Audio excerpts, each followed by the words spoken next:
வாய்ப்புக்காய் நான் கர்த்தரை நன்றியோடு ஸ்தோத்திரிக்கிறேன். இந்த நாளிலும் கூட வார்த்தைக்கு நேராய் கடந்து போகலாம். ஆதியாகமம் 4ஆம் அதிகாரம் 9 முதல் 10 வசனங்கள். ஆபேலின் இரத்தம் பேசுகிறது. இந்த செய்தியினுடைய தலைப்பு என்னவென்றால் இரத்தம் பேசுகிறது. பிரியமானவர்களே, மனுஷனுடைய அவயங்களில், தேவன் படைத்த அவயங்களில் கண்ணு பொய் சொல்லும், மூக்கு பொய் சொல்லும், காது பொய் சொல்லும், கைகள் பொய் சொல்லும், கால்கள் பொய் சொல்லும், இருக்கிற எல்லா உறுப்புகளும் பொய் சொல்லும். ஆனால் தேவன் படைத்த படைப்பில் விசேஷித்தமான ஒரு உறுப்பு என்னவென்று சொன்னால் இரத்தம். இரத்தம் ஒரு நாளும் பொய் சொல்லாது. பார்த்ததை பார்க்கவில்லை என்று சொல்லி பொய் சொல்கிற கண்கள், முகர்ந்தது நல்லது என்று சொல்லி பொய் சொல்கிற மூக்கு, கேட்டதை கேட்கவில்லை என்று சொல்லி மாற்றி பேசுகிற காதுகள், நாவுகள் சொல்லவே தேவையில்ல அது என்னென்னலாம் பேசுன்னு சொல்லிட்டு. மனுஷன் நோய்வாய்ப்பட்டால் மருத்துவர் முதலாவது அவங்களுக்கு சொல்ற ஒரு காரியம் என்னவென்று பார்த்தீங்கன்னா பிளட் டெஸ்ட் எடுங்கன்னு சொல்லுவாங்க. இந்த பிளட்ல நீங்க பார்த்தீங்கன்னா ஒரு மனுஷனுக்குள்ள இருக்கிற எல்லா விதமான அவயத்தின் சுகவீனத்தை அது காண்பிக்கிறதுனுடைய கண்ணாடியா இருக்குது இந்த ரத்தம். பாருங்க பிரியமானவர்களே, ஒரு மனுஷன் தேவனுக்கு உகந்த காணிக்கை செலுத்தின பொழுது அவன் பலியாக்கப்பட்டான். இந்த வசனத்தில் நீங்க பார்ப்பீர்கள் என்று சொன்னால் ஆதியாகமம் 4ஆம் அதிகாரம் 9வது வசனத்தில் கர்த்தர் காயினை நோக்கி, உன் சகோதரனாகிய ஆபேல் எங்கே என்றார். அதற்கு அவன், நான் அறியேன், என் சகோதரனுக்கு நான் காவலாளியா என்று சொல்லி கர்த்தரிடத்தில் விவாதம் பண்ணுவதை அல்லது எதிர்த்து பேசுவதை நாம் இந்த இடத்துல பார்க்கலாம். பிரியமானவர்களே, ஒரு மனுஷன் தேவனுக்கு உகந்த காணிக்கை கொடுத்தான். உண்மையாய் இருக்கிறவருடைய ரத்தம் தேவனிடத்தில் பரிந்து பேசும். அதற்கு அவர், என்ன செய்தாய்? சகோதரனுடைய ரத்தத்தின் சத்தம் பூமியிலிருந்து என்னை நோக்கி கூப்பிடுகிறது. பூமியில் இருக்கிற ரத்தம் வானத்தை நோக்கி கூப்பிடுகிறதாம். இந்த இயேசுவின் ரத்தம் இதுக்கு அப்படியே நேர்மாறா இருக்கிறது. நீங்க பாத்தீங்கன்னு சொன்னா ஆபேலுடைய ரத்தம் இப்படிப்பட்ட ஒரு அநியாயம் நடந்து விட்டது, இந்த ரத்தத்துக்காக பரிந்து பேசுங்கன்னு சொல்லும் பொழுது தேவன் காயினிடத்துல என்ன செய்தாய் உன் சகோதரனை என்று சொல்லி அவர் கேள்வி எழுப்புகிறார். ஆனால் இதற்கு அப்படியே எதிர்மறையான ஒரு ரத்தம் பார்ப்பீர்கள் என்று சொன்னால், இயேசு என்கிற சகோதரனுக்கு விரோதமாக நாம் செய்த பாவத்திற்காக அதை மன்னிக்கும்படியாக பரிந்து பேசுகிற ரத்தம். ஆபேலின் ரத்தம் பழிவாங்கன்னு சொல்லுது, இயேசுவின் ரத்தம் பழி வாங்காதுன்னு சொல்லுது. இந்த ரத்தத்துக்குண்டான வேறுபாடுகளை பார்த்தீங்கன்னா, அதாவது ஒரு சகோதரன் செய்த தவறுக்காக தண்டனை கேட்கிறாரு, ஆனா ஒரு சகோதரன் என்ன செய்கிறார் என்று சொன்னா தண்டிக்காதுன்னு சொல்றார். எபிரேயர் 12ஆம் அதிகாரத்துல 22 24 ஆபேலுடைய ரத்தம் பேசினதை பார்க்கிலும் நன்மையானவைகளை பேசுகிற ரத்தமாகிய தெளிக்கப்படும் ரத்தத்திற்கு இடத்திற்கு வந்து சேர்ந்தீர்கள் என்று சொல்லி நாம் பார்க்கலாம். ஆபேலின் ரத்தத்திற்கும் மற்றும் இயேசுவின் ரத்தத்துக்கும் உள்ள வித்தியாசத்தை நீங்க பார்த்தீங்கன்னா, இயேசுவின் ரத்தத்திற்கும் ஆபேலின் ரத்தத்திற்கும் உள்ள வித்தியாசத்தை பார்ப்போம் என்று சொன்னால், கொலைக்காரனை பழிவாங்க ஆபேலின் ரத்தம் கூக்குரலிட்டது. ஆனால் இயேசுவின் ரத்தமோ அது என்ன செய்கிறது என்று சொன்னால் பரிந்து பேசுகிறது. தேவனை தேடுகிற உணர்வு மனிதனிடத்தில் இல்லாமல் போனதுனால மனிதர்கள் பாவம் செய்து தேவ மகிமை அற்றவர்களாய் காணப்பட்டார்கள். தேவனை தேடுகிற இருதயம், உணர்வு இந்த கடைசி நாட்கள்ல அநேகரிடத்தில் இல்லாமல் போய்விட்டது. சங்கீதம் 53:2 தேவனை தேடுகிற உணர்வுள்ளவன் உண்டோ என்று பார்க்க தேவன் பரலோகத்திலிருந்து மனுபுத்திரரை நோக்கி கண்ணோக்கினார். அப்பொழுது பார்த்தால் எல்லோரும் ஏகமாய், காயன போல ஏகமாய் பாவம் செய்து கெட்டு போனவர்களாய் இருக்கிறார்கள்.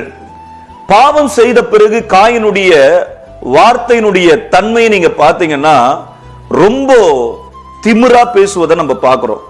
அகங்காரமா ஆணவமா பேசுறத பார்க்கிறோம். யார் இடத்துல? தேவன் இடத்துல. இன்னைக்கு நிறைய பேருடைய பாவம் பெருகிடுச்சுன்னா அவங்க பேசுற தோரணைய வித்தியாசமா இருக்கும்.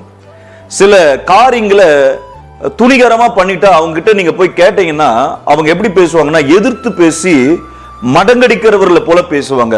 ஆபேலுடைய ரத்தத்திற்காக அவர் பரிந்து பேசி கேள்வி எழுப்புகிறாரோ, அதே போல இந்த கடைசி நாட்கள்ல மனுஷர் நன்மையானவனா யாராவது இருக்கிறாங்களான்னு சொல்லி கர்த்தருடைய கண்கள் பூமி எங்கும் உலாவி அவரை நோக்கி பார்க்கிறது. இந்த நேரத்திலும் கூட நீங்க பார்ப்பீர்கள் என்று சொன்னால், நீங்க தேவனுக்கு முன்பாக உண்மையா இருப்பீர்கள் என்று சொன்னால், இந்த ஆபேலை போல நீங்கள் அநேக தண்டனைகளும் அநேக துன்பங்களும் நீங்க அனுபவிக்கிறவர்களாய் இருப்பீர்கள் என்று சொன்னால், உங்களைத்தான் கர்த்தர் கண்ணோக்கும்படியாக, உங்களுக்காகத்தான் கர்த்தர் பரிந்து பேசும்படியாக தன் ரத்தத்தை கொடுத்தவராய் காணப்படுகிறார்.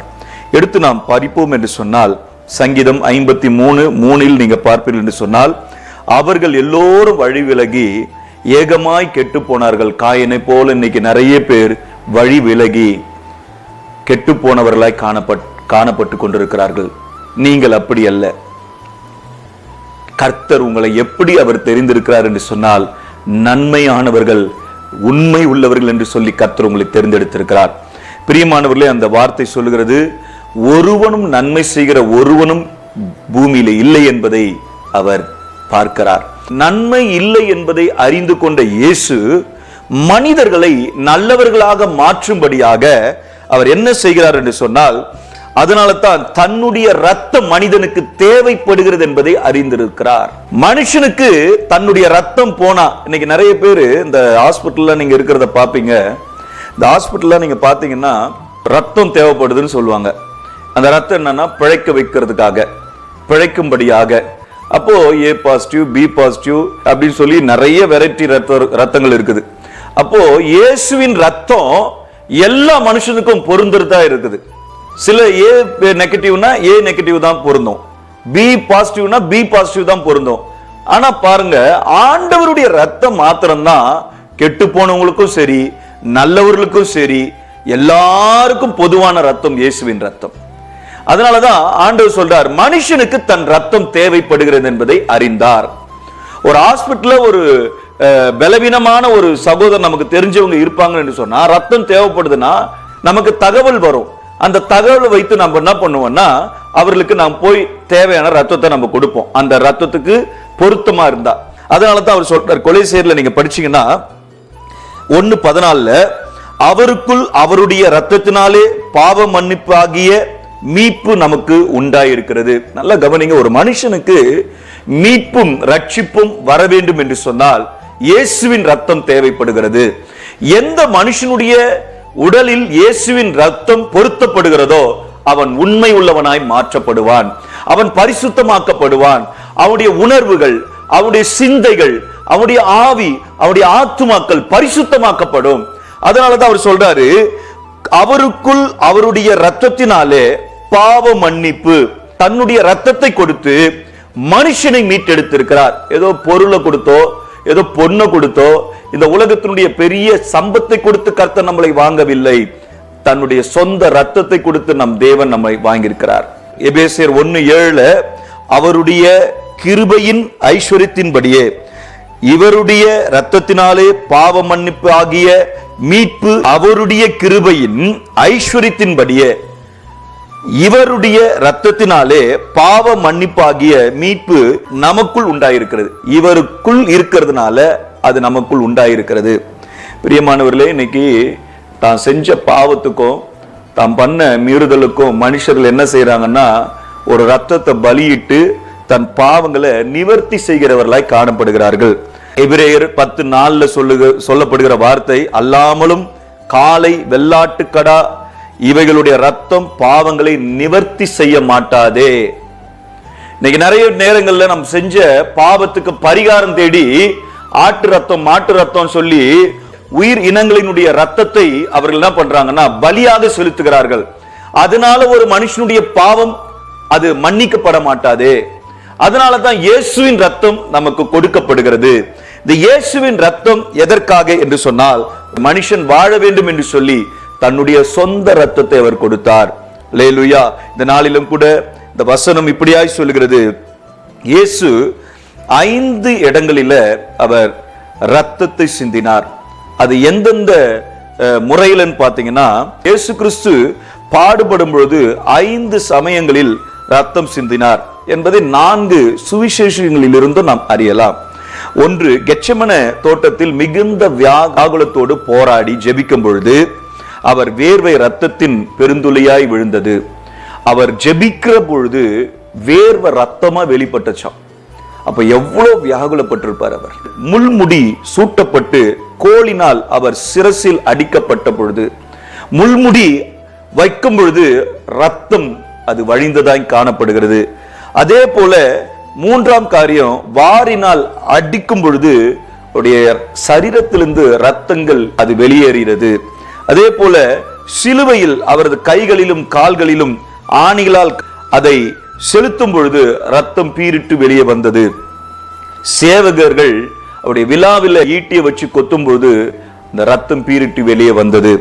பிரியமானவர்களே, இயேசுவின் ரத்தம் நமக்கு எதற்காக கொடுக்கப்படுகிறது என்று சொன்னால், இயேசுவின் ரத்தம் எதற்காக நமக்கு தேவை என்று சொன்னால், காயினுக்கும் ஆபேலுக்கும் இல்லாத ஒரு பூரண சமாதானம் தேவன் நமக்கு கொடுக்கிறார். காயினுக்கு ஆபேலுக்கு சமாதானம் இல்லை. ஆபேல் பலியிட்டது நிமித்தமாய் காயின் அவன் கோபம் கொண்டவனாய் மாறினான். அது நிமித்தமாய் என்ன நடந்தது என்று சொன்னால், ஆபேலுடைய ரத்தம் அது தண்டிக்கப்பட்டதாய் காணப்படுகிறது. அப்போ இவர்களுக்குள்ள சமாதானம் இல்லை என்பதை நாம் அறிந்து கொள்ளலாம். இந்த சம்பவத்தின் அடையாளம் என்ன பாத்தீங்கன்னா, சமாதானம் இல்லை. ஆனா இந்த இடத்துல அவர் சொல்றாரு, இயேசுவின் ரத்தம் நமக்கு எதை கொடுக்கிறது என்று சொன்னால், கொலோசியர் 1:20 அவர் சிலுவையில் சிந்தின ரத்தத்தினாலே சமாதானத்தை உண்டாக்கி பூலோகத்தில் உள்ளவைகள் பரலோகத்தில் உள்ளவைகள் யாவும் அவர் மூலமாய் நமக்கு ஒப்புருவாக்கி கொள்ளவும் அவருக்கு பிரியமாயிற்று. அதாவது ரத்தத்தினாலே ஒரு சமாதானம். இதை கேட்டுக்கொண்டிருக்கிற உங்க குடும்பத்துல சமாதானம் இல்லையா, சந்தோஷம் இல்லையா, நிம்மதியற்ற ஒரு நிலையில் இருக்கிறீங்களா? இயேசுவின் ரத்தம் உங்கள் வீட்டின் மேல் தெளிக்கப்படுவதாக. இயேசுவின் ரத்தம் தெளிக்கப்பட்டால் உங்க குடும்பத்துக்கு ஒரு சமாதானத்தை நீங்கள் பெற்றுக்கொள்ள முடியும். பிரியமானவர்களே, இந்த சமாதானத்தை பத்தி நிறைய பேருக்கு தெரிய மாட்டேங்குது. ஒரு வீட்டுல நிறைய பொண்ணு பொருள் பணம் விலை மதிக்க முடியாத ஐஸ்வர்யம் இருந்துச்சுன்னா, ஒரு திருடன் வராருன்னா எதுக்கு வராரு? எடுத்துக்கொள்வதற்கு. ஆனால் உங்களுக்கும் எனக்கும் தெரியாத ஒரு பெரிய ரகசியம் எது தெரியுங்களா? உங்க வீட்டில் இருக்கிற ஃப்ரிட்ஜ், வாஷிங் மிஷின், நகை, நெட்டு, பணம், பொருள், சொத்து, இதெல்லாம் பெருசு இல்லை. இன்னைக்கு கிறிஸ்தவங்களுக்கு தெரிந்து கொள்ள வேண்டிய ஒரு பெரிய ரகசியம், உங்க வீட்டில் பெரிய பெரிய பணக்கார வீட்டில் இல்லாதது, பெரிய பெரிய ஐஸ்வர்யன், பெரிய பெரிய உலகத்தினுடைய பதவி பட்டங்களில் வாழ்கிற மனுஷனுடைய வீட்டில் இல்லாத பெரிய காரியம் என்ன பார்த்தீங்கன்னா, சமாதானம் இல்லை. ஆனா நம்ம வீட்டில் நிறைய ஏழ்மை, கஷ்டம், கண்ணீர், வேதனை, துன்பம், துயரம். ஆனா உங்க வீட்டில் கர்த்தர் ஒரு சமாதானத்தை கர்த்தர் கொடுக்கிறார். உங்க வீட்டில் பொண்ணு பொருள் இல்லைன்னு சொல்லிட்டு நீங்க கவலைப்படாதீங்க. யாருக்கும் கிடைக்காத சமாதானத்தை உங்களுக்கு கர்த்தர் கொடுக்கிறார், அவருடைய ரத்தத்தின் நிமித்தமாய். அந்த ரத்தம் இந்த நாளிலே உங்க வீட்டுக்குள்ளே ஒரு சமாதானத்தை கர்த்தர் கொண்டு வருவார் என்பதை விசுவாசியுங்கள். அது மாத்திரம் இல்லாமல் எபேசியர் 2:13 நீங்க பாத்தீங்கன்னா, முன்னே தூரமாய் இருந்த நீங்கள் இப்பொழுது கிறிஸ்து இயேசுவுக்குள் கிறிஸ்துவின் ரத்தத்தினாலே சமீபமாய் ஆக்கப்பட்டோம். தூரத்தில் இருந்த நாம், ஒரு நாள் ஆண்டவர் அறியாது இருந்த ஜனங்கள் நாம், தேவனை அறிந்து கொள்ள முடியாத ஒரு பாவ வாழ்க்கையில் இருந்த நமக்கு அவரிடத்தில் கிட்டி சேர்வதற்கு இந்த ரத்தம் பரிந்து பேசுகிறது. இந்த ரத்தம் தேவைப்படுகிறது. அவரே நம்முடைய சமாதான காரணராகி, எபேசியர் 2:14 நீங்க படிச்சீங்கன்னா அந்த வார்த்தை இப்படி சொல்லுகிறது, பகையாய் நின்ற பிரிவினையை இந்த ரத்தம் உடைத்தது. இன்னைக்கு இந்த ரத்தம் இந்த நாளில யாரு கூட நீங்க பகையா இருக்கிறீங்களோ, இல்ல யார் உங்களை பகையா நினைக்கிறாங்களோ, அவர்களுக்கும் உங்களுக்கும் இரு தரப்பாய் நின்று இந்த ரத்தம் பரிந்து பேசும் என்பதை நான் விசுவாசிக்கிறேன். அதாவது பகையை சிலுவையில் அடைச்ச தேவன் அவர் பகையாய் மாற்றப்பட்டு நமக்கு சமாதானத்தை கர்த்தர் கொடுத்திருக்கிறார். அப்போ சமாதான பிள்ளைகள் எப்படி இருக்கணும்? சமாதானத்தை பெற்றுக்கொண்டவர்கள் நம்ம எப்படி இருக்கணும்? யாவரோடு சமாதானமா இருக்கணும். அதான் வேதம் இப்படியாய் சொல்லுகிறது, கூடுமான மட்டும் நீங்கள் யாவரோடு சமாதானமா இருங்கள். பகை, நிறைய பேர் இன்னைக்கு கிறிஸ்தவங்களா இருந்துகிட்டு நிறைய பேர்கிட்ட பகையா இருக்கிறாங்க, பகை மேன்மை பாராட்டுறாங்க. இது நல்லதல்ல. இயேசுவின் ரத்தம் அடுத்த கட்டத்துக்கு என்ன செய்கிறது என்று சொன்னால், இயேசுவின் ரத்தம் நமக்கு தைரியத்தை கொடுக்கிறது. இன்னைக்கு நிறைய பேர் பல காரியங்களை குறித்து பயப்படுறாங்க. எதுக்கு எடுத்தாலும் பயம், எதிர்காலத்தை குறித்து பயம், படிப்பை குறித்து பயம், நம்ம கிட்ட இல்லாத ஒரு பண பொருளுக்காக பயம், கல்யாணத்தை வச்சுக்கிட்டு பயம், வீடு கட்டுற நினைச்சு வீடு கட்டும் போது பயம்.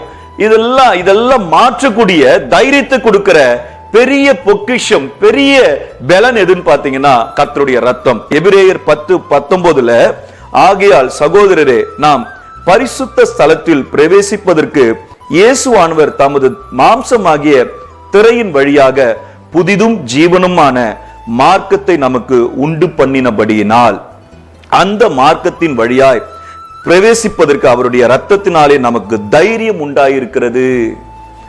எப்படிங்க? கர்த்தருடைய ரத்தத்துல நமக்கு ஒரு தைரியம் உண்டு. ரத்தம் இல்லாத டைம்ல ஒரு சுகவீனர் எப்படி பயப்படுவாங்க, ஐயோ உனக்கு ரத்தம்னு பயம் வந்துடும். ஆனா அந்த ரத்தம் கொடுக்கப்பட்ட பிறகு அந்த தெம்பு வந்துடும். அந்த ரத்தம் உள்ளே போகும் பொழுது நமக்கு ஒரு தைரியத்தை கர்த்தர் கொடுக்கிறார். ஏன்? சிலுவையிலிருந்து வந்த ரத்தம் அது.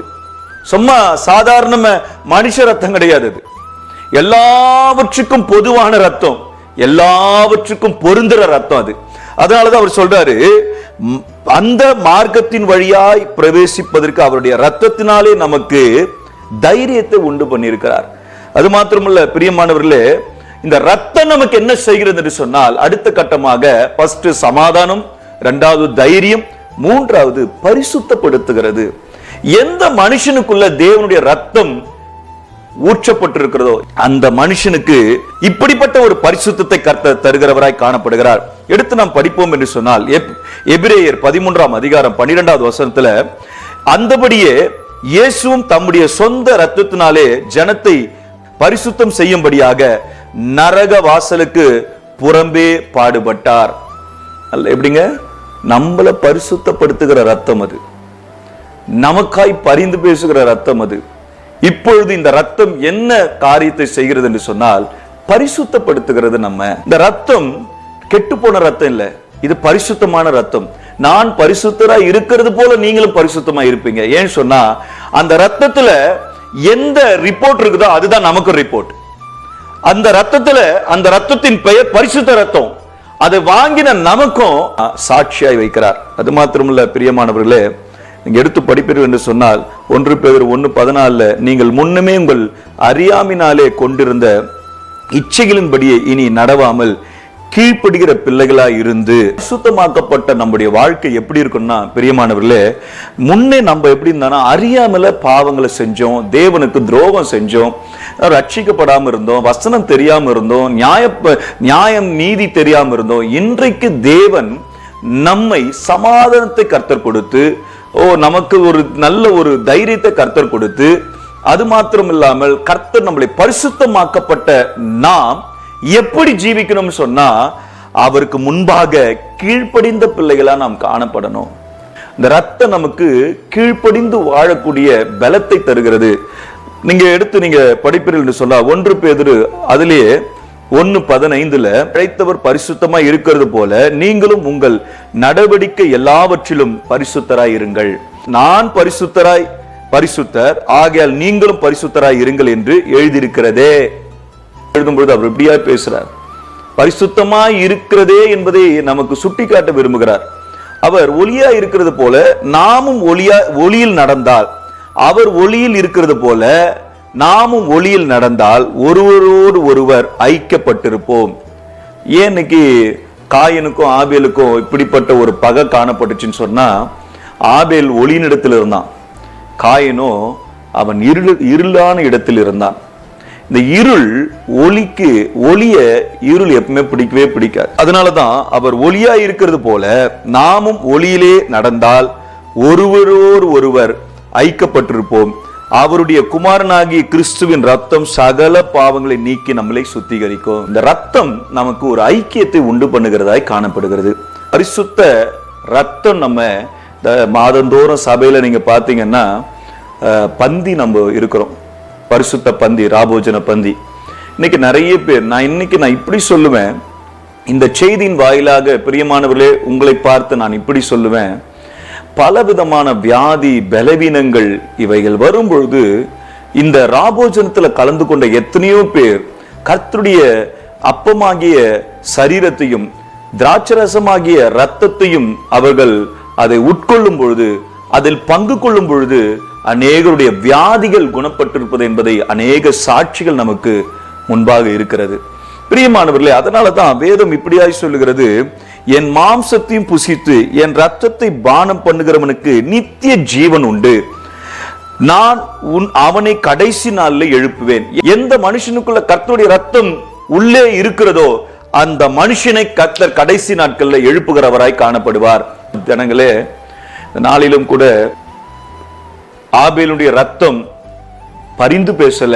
என் நியாயத்தை பாருங்க, என் சகோதரனால் நான் கொலை செய்யப்பட்டிருக்கிறேன், மரித்து விட்டேன், பழி வாங்குங்க. ஆதியாகமம் 4ஆம் அதிகாரம் 13வது வசனத்துல நீங்க பார்ப்பீர்கள் என்று சொன்னார், அப்பொழுது காயின் கர்த்தரை நோக்கி, எனக்கு இட்ட தண்டனை என்னால் சகிக்க முடியாது. அப்பேற்பட்ட காயின் வாங்கின தண்டனையை இயேசு கிறிஸ்து மூலியமாய் கர்த்தர் நமக்கு ஒரு விடுதலையை கர்த்தர் கொடுத்தார். ஒரு சகோதரன் செய்த தவறு நிமித்தமாய் இன்னொரு சகோதரனாகிய இயேசு வந்து எல்லா விதமான பாவத்துக்கு ஒரு முற்றுப்புள்ளி வைத்து அவர் சிலுவை ஏறினார். அந்த சிலுவையில் பெற்ற இரத்தத்தின் நிமித்தமாய் நாம் விடுதலையாக்கப்பட்டிருக்கிறோம். பிரியமான தேவ ஜனங்களே, நாளிலும் கூட கர்த்தருடைய ரத்தம் பேசிக் கொண்டிருக்கிறது. என் ரத்தத்தை வாங்கின நீ எனக்காக என்ன செய்து கொண்டிருக்கிறாய்? ஓ, உனக்காக பரிந்து பேசுகிற என் ரத்தம் ஒவ்வொரு நாளும் உன்னை பரிசுத்தப்படுத்தி கொண்டிருக்கிறதே. கர்த்தருடைய ரத்தம் உங்களை சமாதானத்துக்குள்ள நடத்தி கொண்டிருக்கிறது. கர்த்தருடைய ரத்தம் உங்களை தைரியப்படுத்துகிறது. கர்த்தருடைய ரத்தம் உங்களை பரிசுத்தப்படுத்துகிறது. கர்த்தருடைய ரத்தம் உங்களை எழுப்புகிறதாய் காணப்படும். இந்த நாளிலும் கூட நான் உங்களுக்காக ஜெபிக்க விரும்புகிறேன். பிரியமான என் தேவனே, இந்த நாளிலும் கூட ஆண்டவரே, இந்த வார்த்தையில கலந்து கொண்ட ஒவ்வொரு குடும்பத்தையும் நீர் ஆசீர்வதிக்கும்படியாய் ஜெபிக்கிறேன். எனக்குண்டான நியாயத்தை சொல்லுங்க ஆண்டவரே என்று சொல்லி ஆபேலுடைய ரத்தம் கதறி கொண்டிருக்கிறது. ஆனால் அதற்கு பின்பாக வந்த எங்கள் இயேசுவின் ரத்தம் இன்றைக்கு அந்த பாவத்திலிருந்து எங்களை விடுதலை செய்யப்பட்டதாய் காணப்படுகிறது. அதிலிருந்து நாங்கள் விடுவிக்கப்பட்டவராய் காணப்படுகிறோம். இந்த ரத்தத்தின் நிமித்தமாய் நாங்கள் பரிசுத்தமாக்கப்பட்டிருக்கிறோம். இந்த ரத்தத்தின் நிமித்தமாய் நாங்கள் சமாதானமாக்கப்பட்டிருக்கிறோம். இந்த ரத்தத்தின் நிமித்தமாய் எங்களுடைய பகைகள் உடைக்கப்பட்டிருக்கிறது. இந்த ரத்தத்தின் நிமித்தமாய் நாங்கள் தைரியம் கொண்டவர்களாய் காணப்படுகிறோம். நாங்கள் இருளில் நடவாதபடி வெளிச்சத்தின் பிள்ளைகளாய் மாற்றப்பட்டிருக்கிறோம். இந்த ரத்தம் எங்களை பாதுகாக்கட்டும். இந்த ரத்தத்தின் நிமித்தமாய் எங்களுக்கு ஒரு பரிசுத்தத்தை கர்த்தர் உண்டு பண்ணுங்க ராஜா. இதை கேட்டுக்கொண்டிருக்கிற ஒவ்வொரு குடும்பத்தின் மேலையும், வியாதி உள்ளவர்கள் மேலையும், ஆண்டவரே அப்பா, பலவீனமா இருக்கிறவங்க மேல இந்த ரத்தம் இந்த நேரத்தில் பாயத்தக்கதாக இந்த ரத்தம் ஆண்டவரே பரிந்து பேசுகிறதாய் காணப்படட்டும். எல்லா சுகவீன பலவீனங்கள் ஆண்டவரே அப்பா, பயங்களை கர்த்தர் மாற்றி விடுதலை கொடுக்கும்படி ஜெபிக்கிறேன். பெரிய காரியங்களை செய்யுங்க. இயேசு கிறிஸ்துவின் நாமத்தில் ஜெபத்தை எடுக்கிறோம் நல்ல தகப்பனே, ஆமென். பிரியமான தேவ ஜனங்களே, இந்த நாளிலும் கூட கர்த்தருடைய ரத்தம் பேசி இருக்கிறது. தொடர்ந்து ஜெபத்தில் தரித்திருங்கள். பிரியமான தேவ ஜனங்களே, எங்களுடைய ஊழியங்களுக்காக ஜெபித்துக் கொள்ளுங்கள். ராஜாவின் ஆராதனை ஜெபகூடார ஊழியத்தின் தொடர்ந்து ஜெபித்து தாங்குங்கள். கர்த்தர் உங்களை ஆசீர்வதிப்பாராக. ஆமென். May God bless you.